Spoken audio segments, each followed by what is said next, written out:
can get closer to the scalp than you probably would if it was dry. Does that make any sense?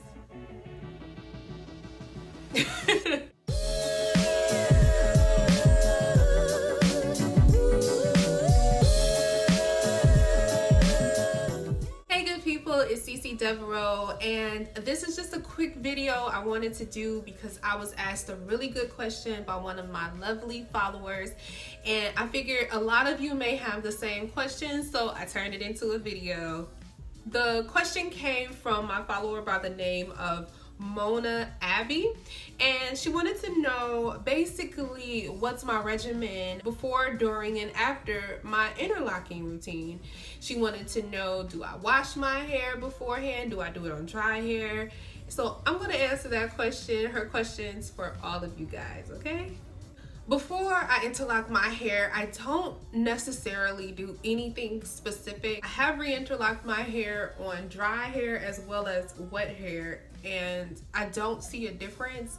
Neither one comes out better than the other. I would say that if you're re-interlocking your hair on wet hair, that you want to be careful not to make it too tight to the scalp, because since it's so springy, it may give you a false sense of where to stop, and you'll just keep going, and then when it's dry, it'll be tighter than it was when it was wet. So I would just be careful with that if you're doing it on wet hair. But either way, wet or dry, it comes out the same. It comes out just as nice. What I do try to do before I re-interlock my hair is wash it ahead of time, whether it's a week before or a few days before or the day of, just to make sure that once I'm done interlocking, I don't need to go right behind it and wash my hair, because the scrubbing and trying to clean my hair, I don't want it to mess up my interlock or mess up my retightened hair by making it fuzzy again. So I try to wash it close to the time of when I'm going to re-interlock my hair. Sometimes I use conditioner after washing my hair, sometimes I don't. It's really all a preference. I know some people don't use it at all, and some people use it every single time.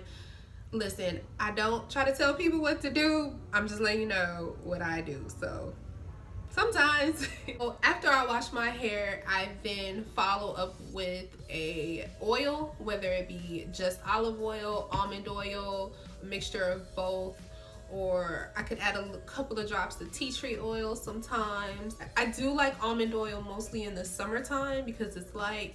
I use olive oil more so during the winter. Sometimes I use vitamin E oil because I use it on my face. Sometimes I'll put it around my edges.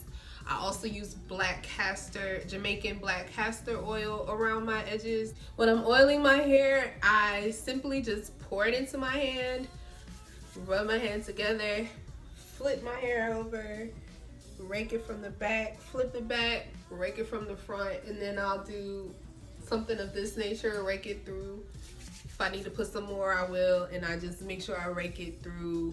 Try to touch each lock with the oil, but I don't use an applicator or anything like that. I simply use my hands. When re-interlocking my hair, I don't use any products. I don't use gels, wax. There's really no need for it. That's one of the many perks to me, is that I don't have to use product, so I don't have to really worry about stuff building up in my hair. So yeah, I don't use nothing but a tool. Yeah, girl. Oh, you like my hair? Check out my last video where I did this braid out, honey, if you do. Very easy. I didn't use products for this either, just water and rubber bands. Yeah, boo. So thank you for that question, Mona Abbi. If any of you have any other additional questions, leave them down in the comment section. I'll be more than happy to answer them for you. All right, good people. Thank you so much for watching this video. Like, comment, subscribe, and I'll see you next time. Bye.